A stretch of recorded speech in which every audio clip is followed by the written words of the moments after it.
10월 27일 오전 말씀 교제를 시작하겠습니다. 주님께서 오늘도 함께 하시며 주님의 말씀을 들려주시고 또 주님의 기쁨과 평화를 우리에게 주시옵소서. 주님의 마음을 저희들이 받아서 주님을 더 깊이 알고 주님을 사랑하고 또 사람을 사랑하는 사람들이 되기를 원합니다. 우리 마음속에 마귀가 우리를 충동질하고 속에서 가지게 된 헛되고 망령된 생각들을 다 버리게 하시고 오직 주님 안에는 아름답고 영광스럽고 영원한 것을 생각하고 또 추구하는 삶을 살게 해주시옵소서. 이 땅에 하나님 말씀 사모하고 머리를 숙이고 귀를 열고 있는 모든 사람들에게 다 동일한 은혜를 베풀어 주시옵소서. 예수님의 이름으로 기도합니다. 아멘. 네, 오늘은 이 읽은 말씀을 가지고 언약궤를 옮기는 다윗에 대해서 함께 생각을 하도록 하겠습니다. 언약궤를 다른 곳에 있던 것을 이제 다윗이 자기 곁으로 이제 새롭게 이스라엘의 수도로 삼은 예루살렘으로 모시고 오려는 그런 일을 했다는 겁니다. 자, 여기 이제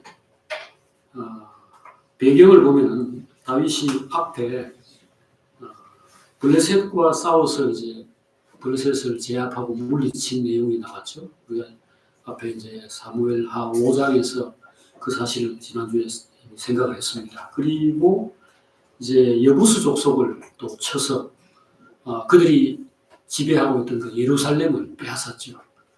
그 예루살렘은 산 위에 있는 시온산이라고 하는 산 위에 있는 그런 곳인데 이것이 이제 옛날에는 뺏기가 힘들어서 수백 년 동안 그냥 이스라엘 안에 다른 민족이 다른 신앙과 다른 문화를 가지고 있는 그런 족속이 버젓이 있도록 그냥 놔둘 수밖에 없었는데 다윗이 이제 왕이 된 기념으로 내가 가서 저것들을 쳐부수고 이제 이스라엘 안에 잡티 잡것이 없도록 이런 불순물 더러운 것들이 없도록 내가 하겠다 이렇게 이제 결심하고 올라가서 그들을 이제 쳐부순 것입니다.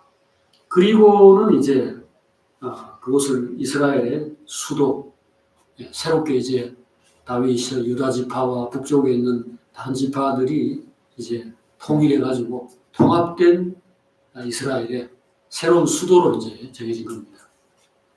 그리고 이제 다윗은 거기에 하나님의 궤를 모셔놓으려고 한 겁니다. 이 하나님의 궤를 굉장히 사모하던 마음이 있었던 거죠. 어쨌든지 하나님이 그리고 또 하나님 말씀이 우리 중심에 깊이 자리 잡고 있어야 된다. 이 생각을 가지고 있다가 이제 왕이 되고 몇 가지 그것을 위한 선결 작업이 이제 이루어지고 난 다음에 다윗이 언약궤를 가져오려고 한 것입니다. 이걸 얼마나 크게 여겼는가, 이 일을 얼마나 대단하게 여겼는가 하는 것은 벌써 그 첫 구절에서 이미 느낄 수 있도록 잘 나와 있죠. 여기에 1절에 보면은 다윗이 이스라엘에서 뽑은 무리 3만 명을 다시 모았다 그랬습니다. 자, 지금 여기 하려고 하는 일이 뭐죠? 언약궤를 옮겨오려고 하는 겁니다. 이 기럇 여아림이라고 하는 곳인데 지금 이름은 바알레 유다라고 이름이 바뀐 것 같아요. 이 바알레 유다에서 불과 이거 예루살렘에서 한 15km 정도 떨어져 있다고 합니다. 거의 멀지 않은 곳인데 여기서 같으면 뭐 어디 한 해운대나 연도 태종대 이 정도 떨어져 있는 곳에서 이제 모셔오려고 하는데 숫자가 몇 명이죠 이게?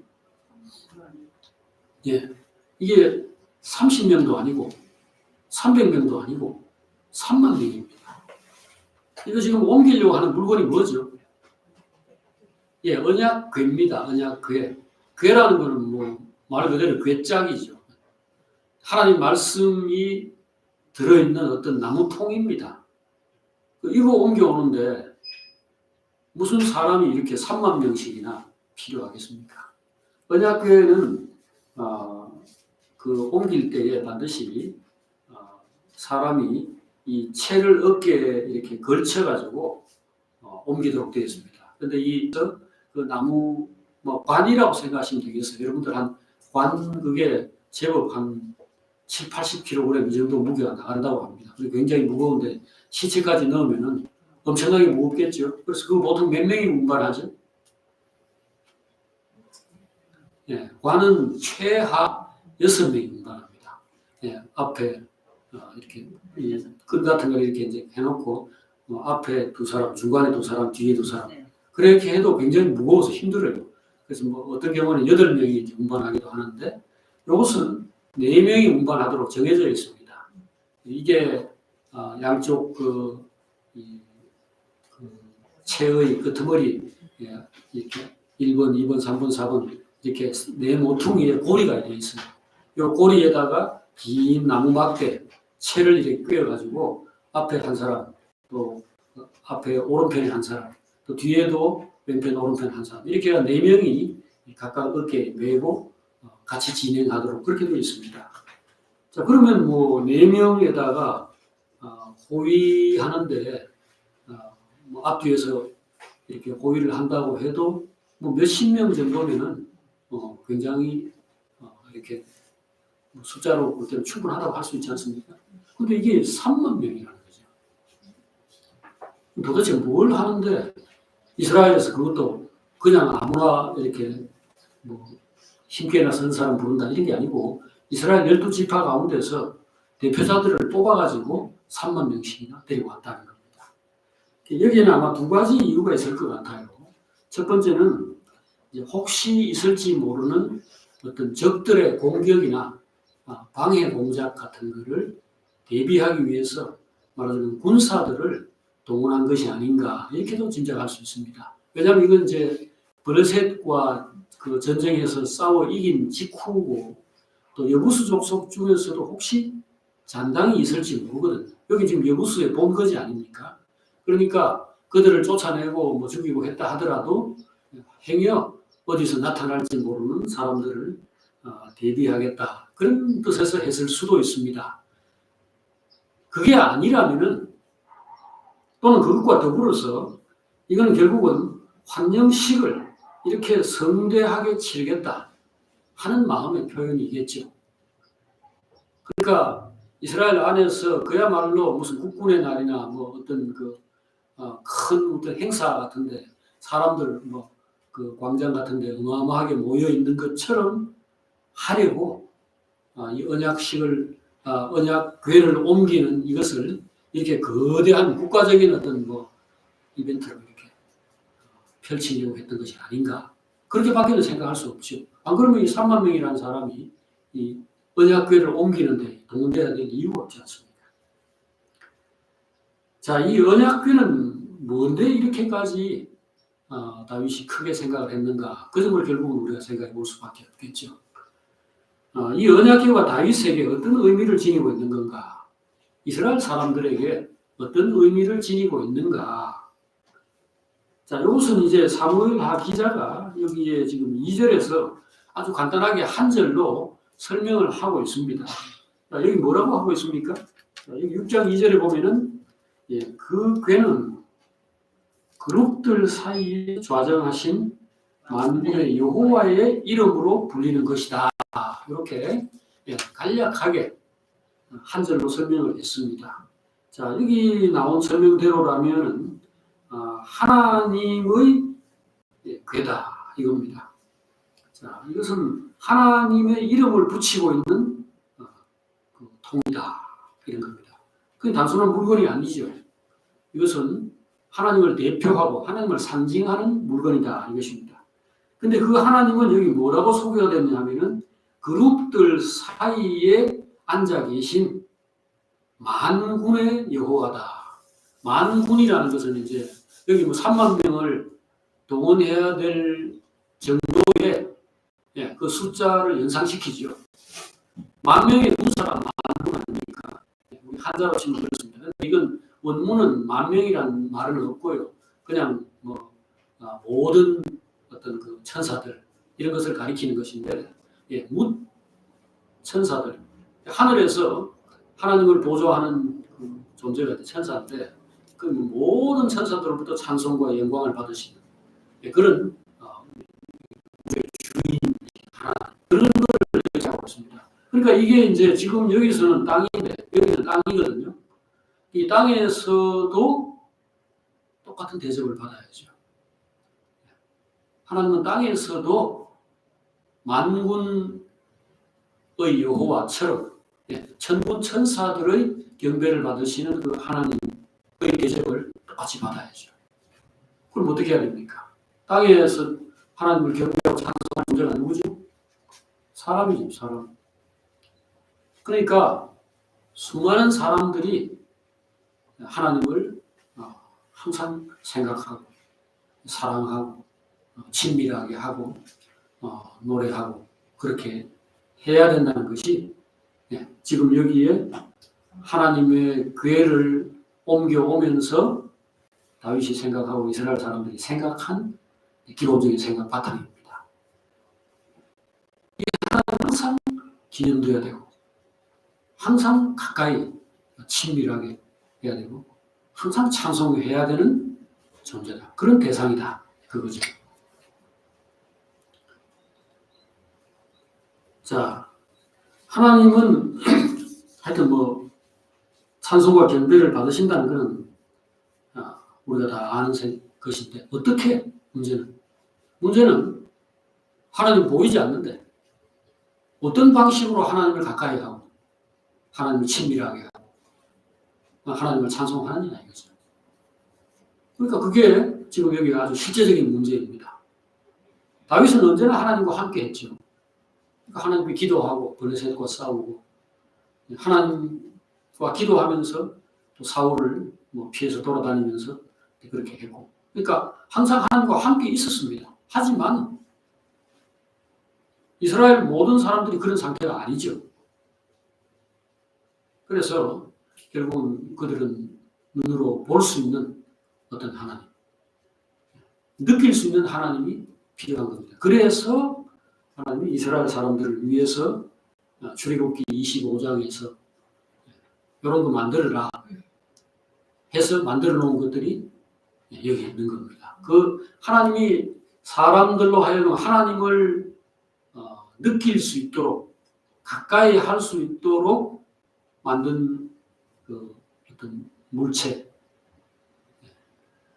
그것이 바로 성전입니다. 하나의 장소라고 할 수 있죠. 성전을 하나님께서 만드시고 그 다음에 그 성전 안에 핵심 성전을 성전 되게 만드는 핵심적인 물체가 바로 언약궤입니다. 출애굽기 25장을 보면 하나님께서 이것을 완전히 설계도를 그려서 그 모세에게 그대로 보여주셨어요. 설계도를 거의 전달해 줬어요. 그렇게 해가지고 딱 이대로 해라.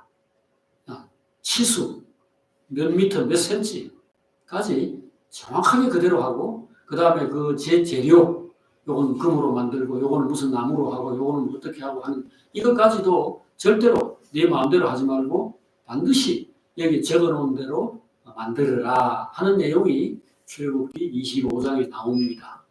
그리고 출애굽기 마지막 장인 출애굽기 40장에 보면은 완전히 그걸 복창하고 있어요. 하나님께서 요래 만들으라고 한 대로 만들었다. 그럼 뭐 그냥 한마디로 뭉뚱거려가지고 앞에서 출애굽기 25장에서 말한 대로 만들었어요. 이러면 될 것 같은데 아니요. 이 법궤는 이렇게 만들고 무슨 세수대야 그 성전에 보면 이제 물두멍이라고 하는 그 놋대야가 있어요. 그것도 이렇게 만들고 집게도 이렇게 만들고 무슨 제단도 만들고 향단도 만들고 떡상도 만들고 이게 하나하나 지시한 그 내용을 그대로 복창해가지고 이렇게 지시대로 다 하였습니다. 이거를 성경에서 그대로 기록하고 있습니다. 그러니까 이것은 철저하게 하나님을 섬기는 방법은 반드시 하나님이 정하신 대로 섬겨야 한다. 자기 마음대로 생각해가지고 머릿속에서 뭘 그림을 그리고 자기가 이렇게 하면 좋아할 것 같아 라고 하지 말고 물어보고 하라는 겁니다. 이건 결국 구원의 길이 딱 하나밖에 없다고 정하신 것이고 그 구원의 길을 절대 마음대로 바꾸지 말라고 하는 걸 강조한 거죠. 구원의 길이 뭘까요? 나는 길이요 진리요 생명이니 나로 말미암지 않고는 아무도 아버지께로 올 자가 없느니라. 요한복음 14장에서 주님이 그 제자들에게 말씀하신 그대로 바로 예수 그리스도. 이 언약궤는 예수 그리스도를 상징하는 것이고 그리고 언약궤가 있는 그 성전 이것이 바로 예수 그리스도를 상징하는 것이다. 이것입니다. 하나님이 그의 이름을 두신 곳에서 경배를 받고 기도를 듣고 찬송을 받겠다. 이것이 하나님의 뜻입니다. 그래서 우리는 하나님을 만나려면 반드시 하나님이 지금 어디 계시는가를 알아야 합니다. 구약시대 같으면 예루살렘으로 가서 그 예루살렘에 있는 성전을 찾아가야 합니다. 여기는 달리 무슨 다른 뭔가 대안이 없어요. 하나님은 언제든지 하나님이 그의 이름을 두신 곳에 계시고 거기서 만난다는 겁니다. 사실은 그렇지 않아요. 사실은 하나님은 모든 곳에 계시고 하나님은 무슨 물건이나 무슨 건물이나 이런 데 있을 수가 없어요. 또 어떤 사람 속에 있지도 않아요. 하나님은 편만하다. 한자의 그 표현을 하잖아요. 정말 모든 곳에 다 계시는 분이죠. 하지만 하나님이 자기를 이렇게 규정을 하신 겁니다. 나는 여기에 있다. 그러니까 나를 만나려면 이리로 와라 하는 것이 성경에 나와 있죠. 그럼 그대로 해야죠. 하나님 만나려면 그렇게 해야 됩니다. 자, 이 하나님이 그의 이름을 두신 첫 번째 장소는 이스라엘, 그 다음에 두 번째 장소는 그 이스라엘 안에서도 예루살렘, 그리고 세 번째는 예루살렘 안에서도 성전. 그렇습니다. 그리고 그 성전의 실체, 성전의 핵심, 이것은 바로 언약궤입니다. 언약궤는 그 구성 성분이 이제 어떻게 되냐면 조각목이라고 하는 나무, 아카시 나무죠. 우리 흔히 말하는 것은 아카시 산에 있는 그 흔히 만날 수 있는 이 나무인데 이건 나무 중에서 최하급의 제일 그 싸구려 나무입니다. 이걸 왜 썼나? 다른 이 언약궤의 다른 부분은 전부 금으로 다 쌌습니다. 굉장히 가치 있고 존귀하고 이 고급스럽다는 걸 확실하게 나타냈는데 나무는 왜 그런 싸구려 나무를 썼나? 백향목 이런 걸 써야죠. 설계물에 금강송 같은 그런 걸 써야죠. 그런데 이 나무는 결국은 이스라엘 사람들이 그 광야에서 처음에 애국에서 나와가지고 처음 광야에서 만들었는데 거기서 구할 수 있는 나무가 이런 나무밖에 없었다라는 이유도 짐작해 볼 수 있고 그보다 더 큰 것은 이 나무는 바로 예수 그리스도의 육체. 다시 말해서 이 죄인들, 형편없는 이 타락하고 그래서 종이라고 불리는 이 인류, 죄의 몸, 사망의 몸을 입고 있는 이 사람들을 속죄하고 이 사람들을 구원하기 위해서 주님 자신이 형편없는 종의 모습, 죄인의 모습으로 세상에 사람으로 왔지 않습니까? 그렇게 왔다는 것을 표시하기 위해서 이 나무를 존귀하고 고급스러운 나무가 아니라 여러분과 저와 같은 이런 낮은 인생의 모습으로 표시했다. 이렇게 보는 것이 적당합니다. 자, 이 조각목 가장 형편없는 나무에 금덩어리가 발렸어요. 이 언약궤는 전부 금으로 다 썼습니다. 안팎을 완전히 금으로 다 썼어요. 그러니까 이게 뭡니까? 질그릇의 보배죠. 이건 지금 그릇은 분명히 질그릇인데 최하급의 이 고려청자 이런 거 아니고 정말 막사발, 뚝배기, 장독 같은 이런 걸 갖다 놓고 그것을 금으로 써. 우리 유체 이 몸은 죄로 있는 것이다. 영은 의로 살아가는 것이다. 이거 누구를 보고 하는 얘기죠? 그리스도인을 보고 하는 얘기죠. 로마서 8장 9절에 그리스도의 영이 너희 가운데 계시면 몸은 죄로 인하여 죽은 것이나 영은 의로 인하여 살아있는 것이다. 그때 이제 영은 의로 인하여 살았다는 말은 예수 그리스도로 말미암아 새롭게 되고 거듭났다는 겁니다. 그래서 정말 이게 패러독스라 그러죠. 이거 정말 모순적이고 뭔가 이리 보면은 거룩한 이거 완전히 하나님처럼 보이고 저리 보면은 무슨 죄인 똥덩어리처럼 이 만날 실패하고 형편없는 육체의 정욕과 유혹에 시달리는 그런 지극히 작고 못난 그런 존재인데 또 뒤에 돌아보면은 이게 그 사람 맞나? 너무너무 영광스럽고 너무너무 의연하고 담대하고 그런 모습으로 나오는 것이 바로 거듭난 그리스도인이죠. 이 조각목은 그것을 표현하고 있고 금이 바로 그것을 표현하고 있습니다. 자, 이렇게 해서 이제 나무 괴짝을 일단 짭니다. 그렇게 만들어 놓습니다. 그런데 그 나무 괴짝에는 뚜껑이 있어요. 뚜껑. 관 뚜껑처럼 말이죠. 그런데 그 뚜껑은 그냥 뚜껑이 아니고 속죄소라는 이름을 가지고 있습니다. 세상에 뚜껑을 갖다가 무슨 집 이름처럼 그렇게 붙이는 경우가 있습니까?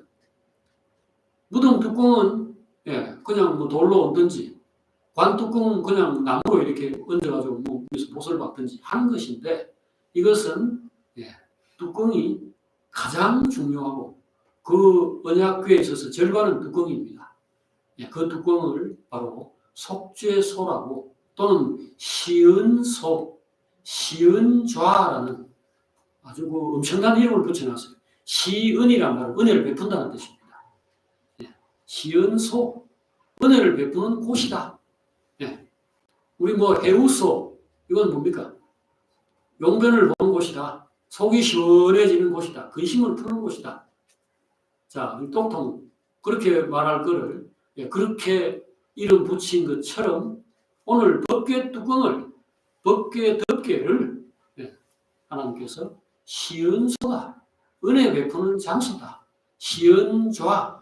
은혜를 베푸는 하나님의 보좌다. 이렇게 엄청난 이름을 붙여놓았습니다. 자, 속죄소. 이것도 죄를 용서받는 곳이다.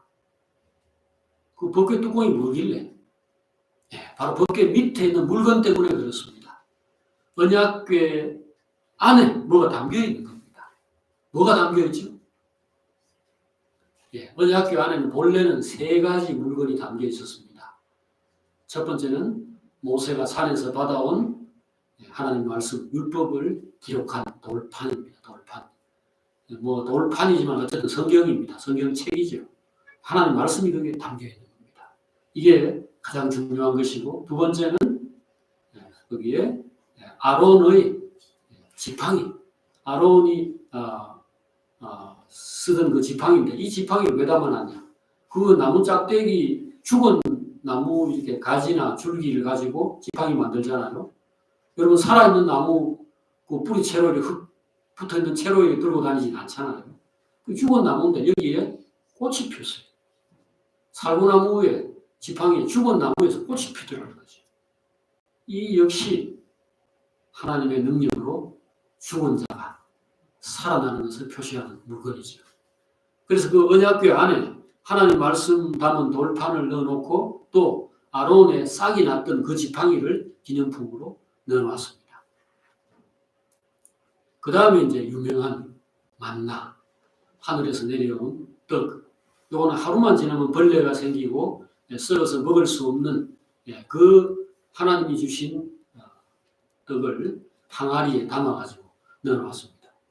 그 안에 물건이 있게요, 없게요? 없으면 그 빈 항아리만 놓아두는 꼴이 안 되겠어요?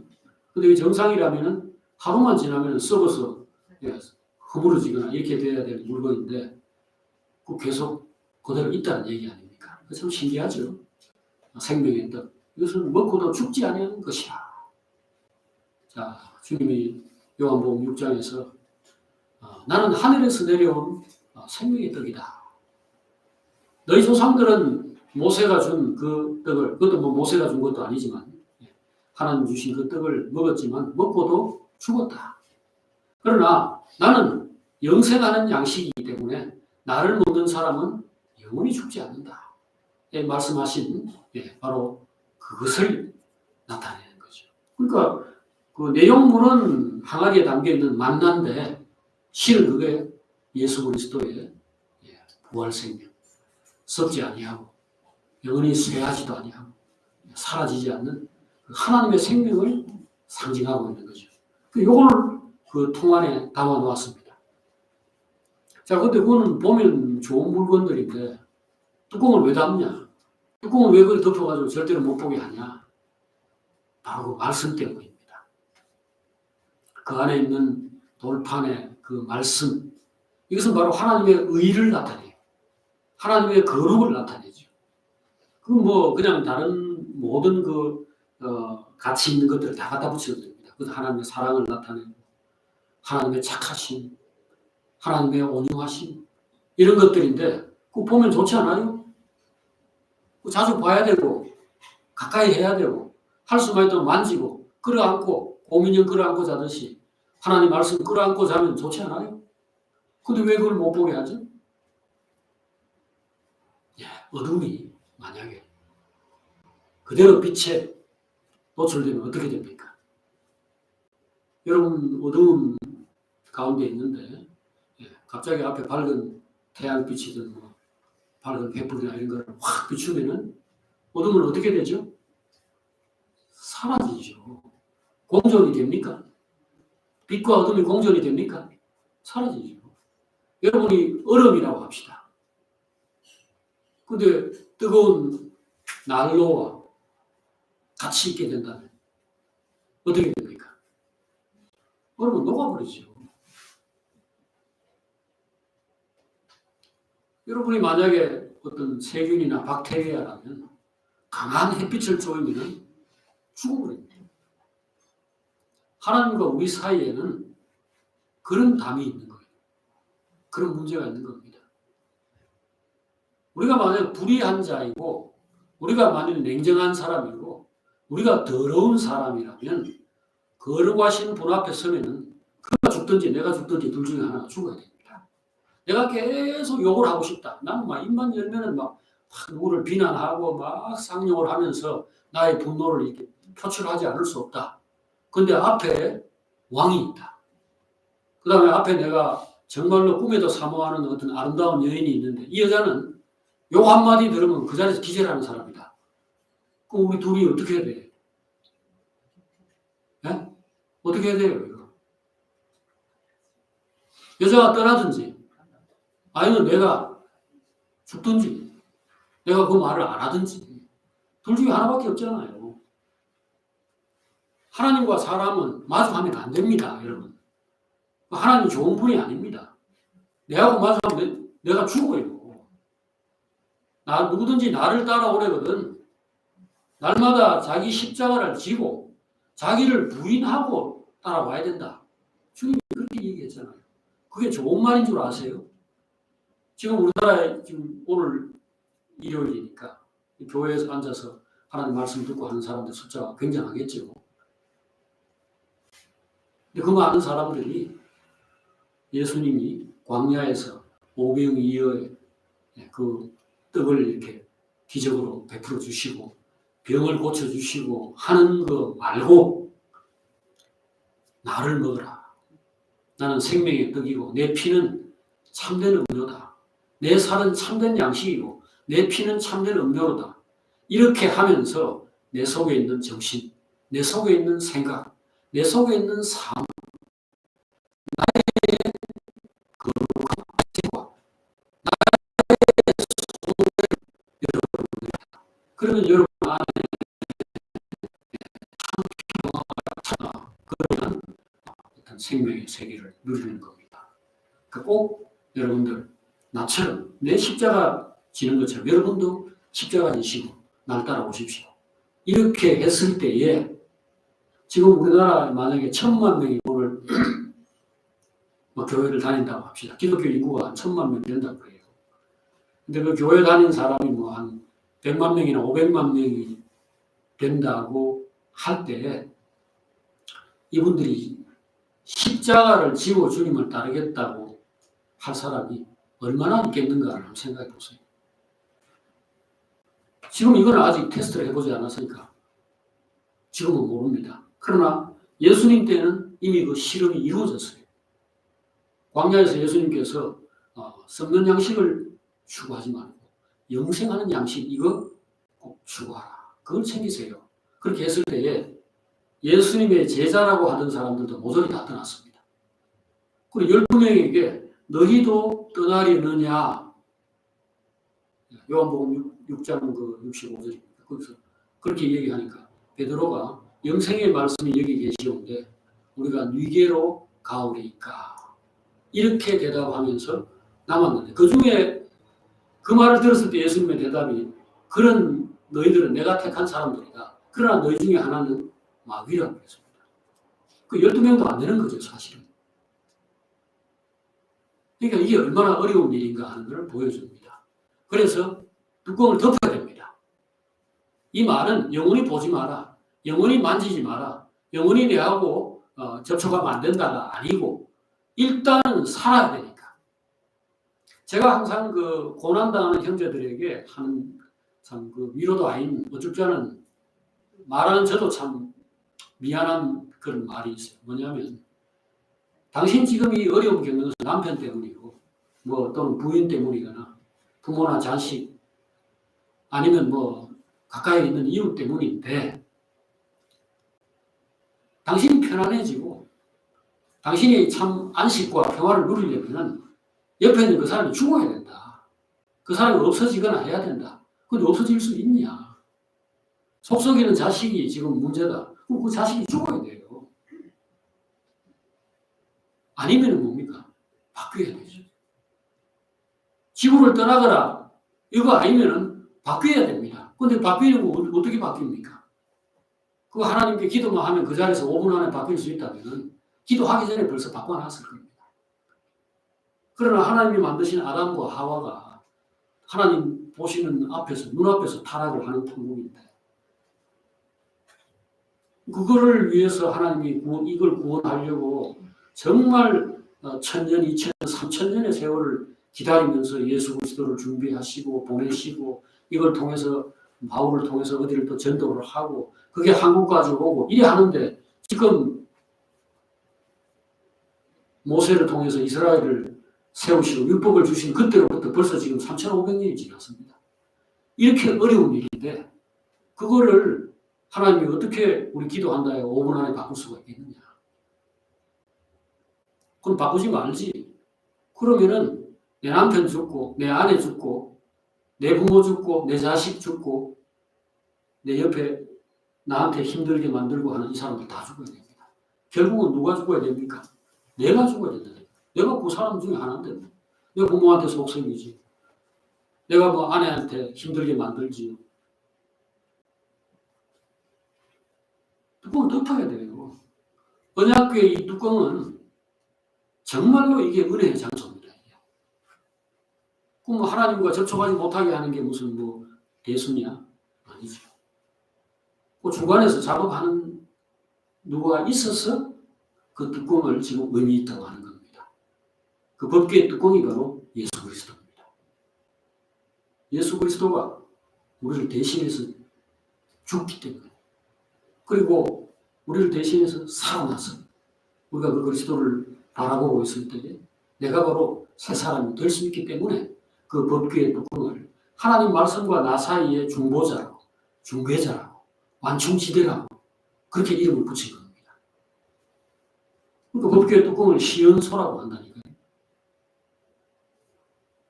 법궤의 뚜껑이 바로 하나님의 은혜입니다.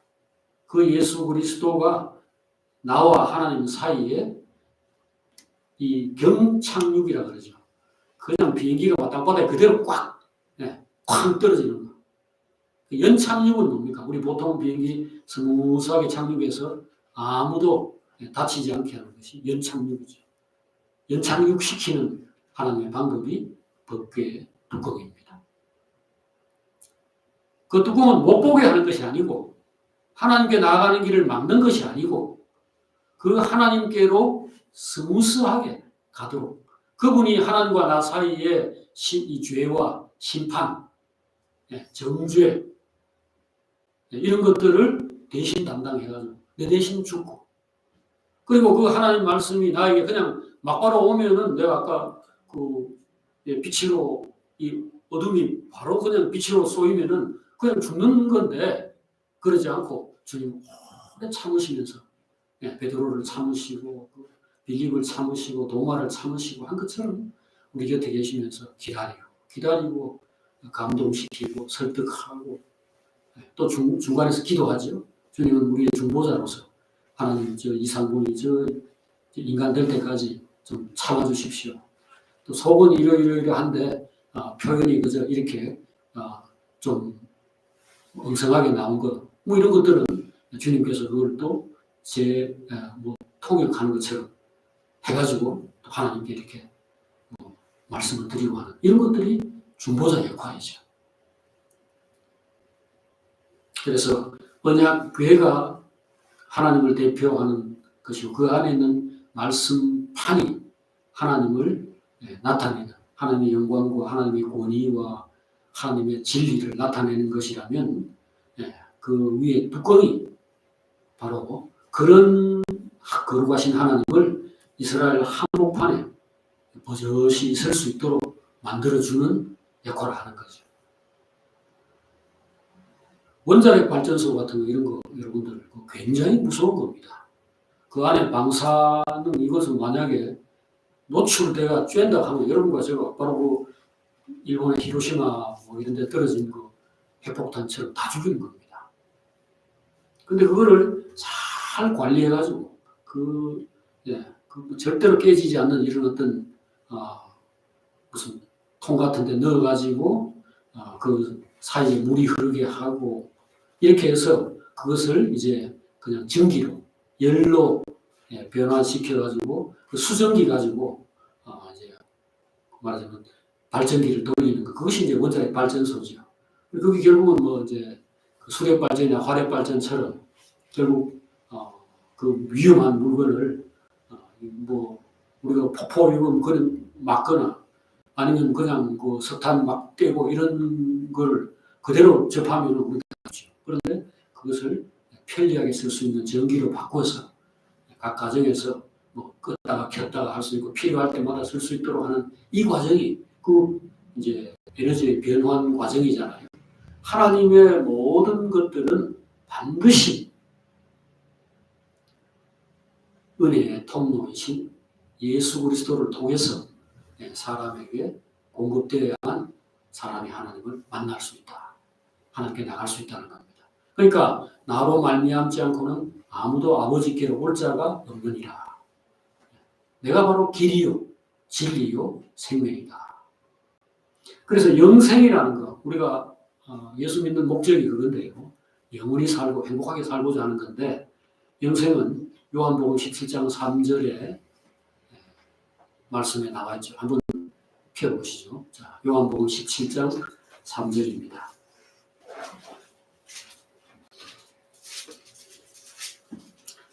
영생은 어떻게 얻는가? 자, 한번 읽어보겠습니다.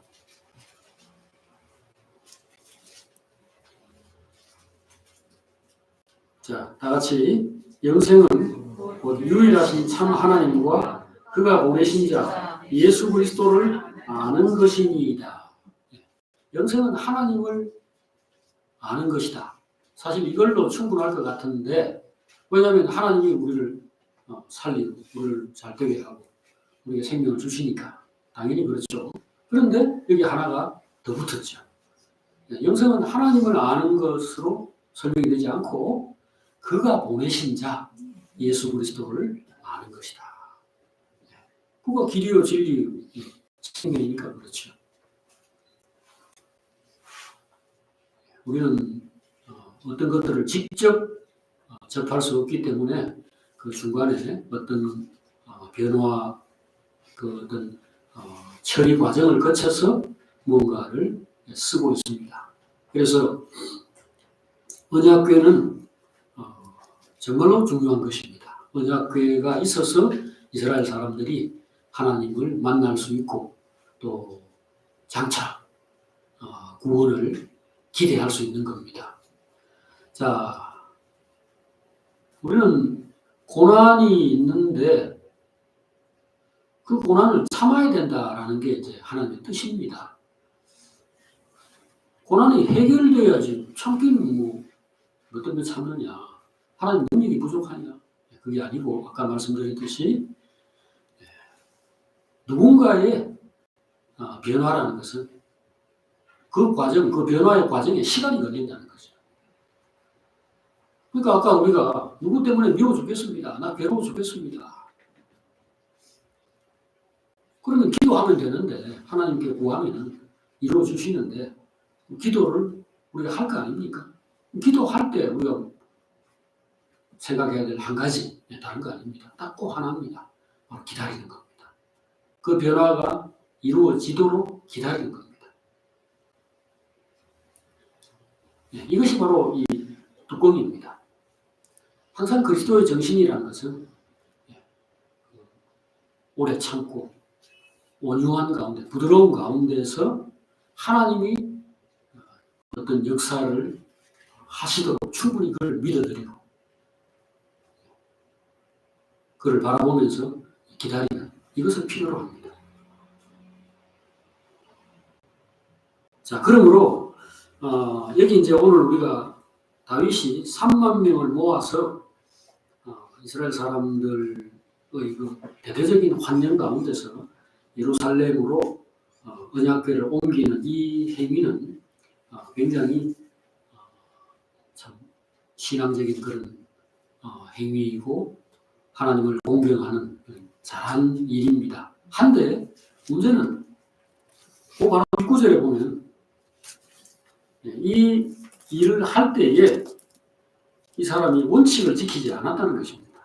바로 3절에 보니까 그들이 하나님의 궤를 새 수레에 싣고 산에 있는 아비나답의 집에서 나오는데 아비나답의 아들 우사와 아효가 그 새 수레를 몰았다라고 되어 있습니다.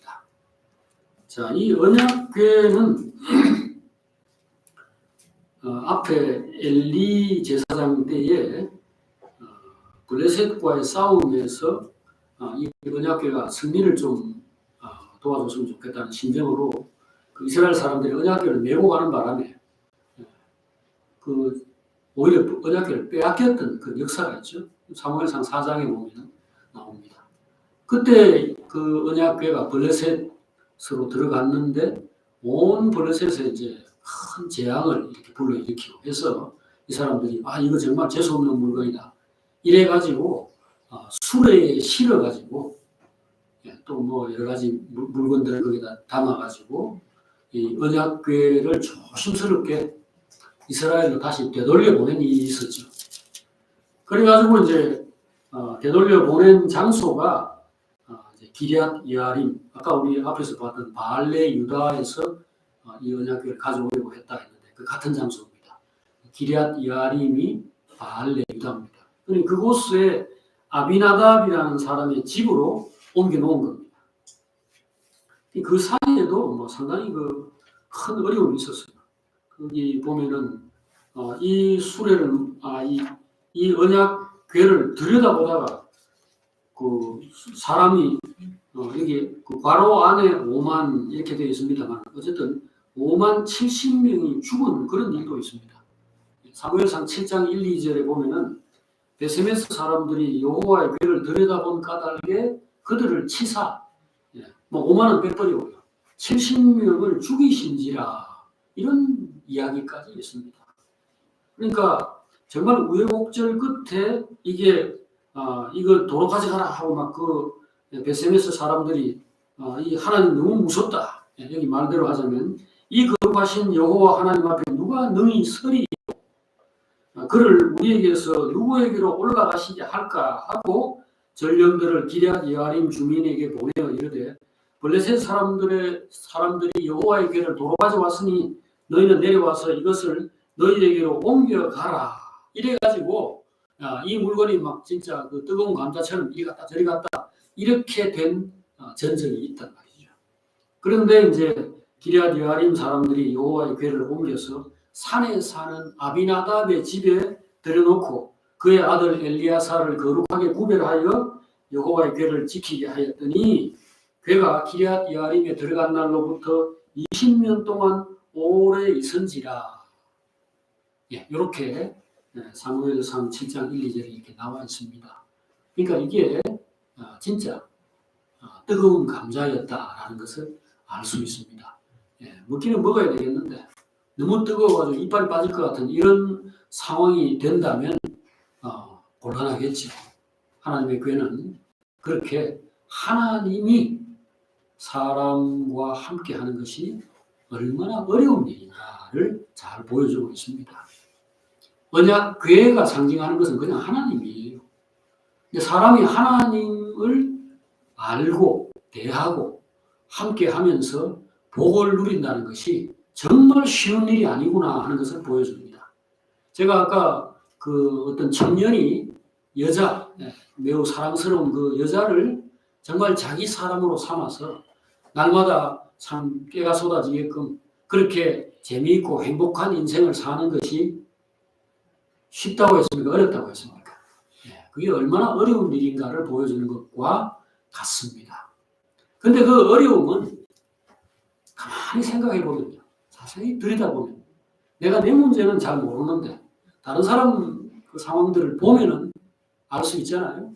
근데 그 어려움은 어디서 오는 것인가? 자, 우리 그거 한번 생각해 봅시다. 왜 이 두 사람이 함께 살고 싶어 하는 사람이고 충분히 살 수도 있는데 왜 깨지고 왜 이게 어렵고 이게 잘 안 되나? 이유가 뭡니까?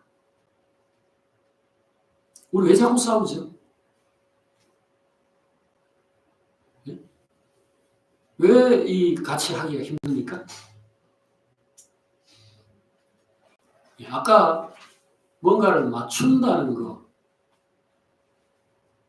그게 어렵다는 이야기를 했는데 그 왜 어렵습니까? 그렇죠. 맞춘다는 것은 내가 죽어야 되니까요. 자, 이 볼트와 너트 이런 거 이게 쪼으면은 자, 이 구멍에다가 뭔가 이렇게 이걸 넣는데 이 잘 안 맞는 경우가 많아요. 이 치수가 안 맞거나. 그럼 어떻게 해야 됩니까? 굵으면 깎아내야 되고 모자라면은 붙여야 됩니다. 깎는다는 거 정으로 가지고 막 구멍을 크게 뚫든지 아니면 이 뭐 볼트를 뭐 어떻게 하든지 하여튼 안 맞으면은 분명히 누군가를 손을 놔야 된다는 겁니다. 그대로는 안 돼요. 내 그대로 맞을 수가 없다니까요. 누구든지 어떤 게 되고자 하는 자는 남의 종이 되어야 하리라. 이 웬 뚱딴지 같은 그게 무슨 해법이냐. 그런 말이 나오는 겁니다. 주님한테 여러분 뭐 묻지 마세요.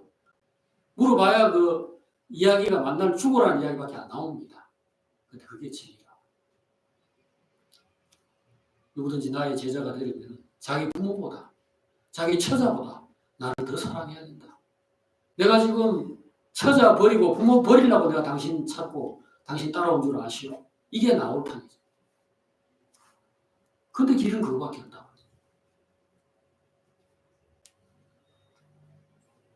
결국은 내가 죽지 않고서는 내 그대로 내가 지금 죄인인데 내가 지금 탐욕과 정욕과 혈기와 어리석은 생각으로 가득 차 있는 인간인데 모두 다 나에게 맞춰라. 아내도 나에게 맞추고 자식도 내게 맞추고 어머니도 나에게 맞추세요. 그렇게 하면 어떻게 사는데? 그러니까 영생은 기본적으로 하나님을 알고 그 하나님의 아들이신 예수 그리스도를 아는 데서 시작됩니다. 알면은 뭐를 알게 되나요? 사랑, 하나님은 사랑이시라. 그 사랑이니까 뭘 합니까? 손해보고, 희생하고, 말도 안 되는 인간인데, 들어주고, 참고, 기다려주고, 그러잖아요. 네 내대로 해라. 내가 하란 대로 해라. 내가 너 만들었고, 내가 더 오르니까 너 무조건 나 따라와라. 이러면 살 사람 한 명도 없어요. 그렇게 하면 구원을 받을 사람이 아무도 없다고. 나는 옳고 너는 틀렸는데 내가 너에게로 내려가가지고 너 틀린 자리, 너 형편없는 자리, 너 그 모순적이고 말도 안 되는 모든 걸 다 가지고서도 늘 모자란다 하는 그 자리로 내려가가지고 너하고 눈 맞추고 입 맞추고 같이 어떻게 해보자. 이것이 하나님인데. 이게 사랑이고 이게 희생인데.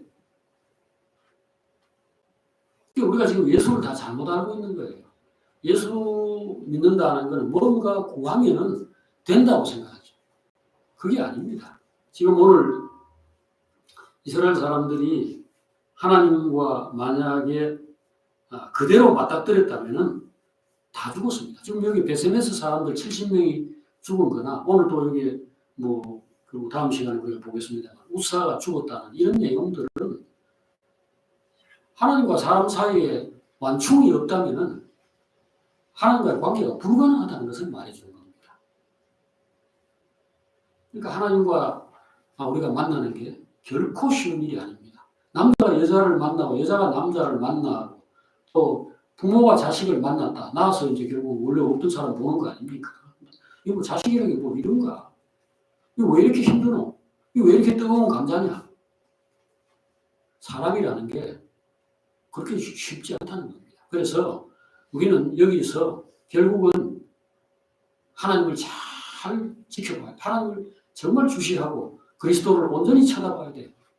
사는 길, 우리가 무슨 사는 길로 가야 될 거 아닙니까? 낳았으면 자식인데 같이 살아야 되는데 서로 사랑하고 행복하고 기분 좋게 살아야 될 거 아닙니까? 그러면 결국 그 모든 과정에서 우리가 하나님을 보고서 제대로 배웠다면 우리가 해야 될 일은 한 가지뿐입니다. 나를 낮추는 것. 이 언약궤라는 것 자체가 안에 하나님 말씀이 들어있는데 거기에는 이웃을 사랑하라, 정의롭고 진실하고 착하고 깨끗하고 그런 게 들어있습니다. 그게 진리니까. 그게 사람 사는 길이니까. 그런데 그 위에 뚜껑이 있다. 그 뚜껑이 없으면 거기에 접촉하는 모든 사람이 바로 죽어요. 아무도 하나님께 나갈 수 없습니다. 우리는 착하지도 않고 진실하지도 않고 죽고 싶은 생각은 더더욱이 없고 이 인간을 하나님하고 사귀어가지고 함께 하나님의 보좌에 앉고 함께 영생의 길로 그렇게 걸어가게 하려면 어찌해야 되겠습니까?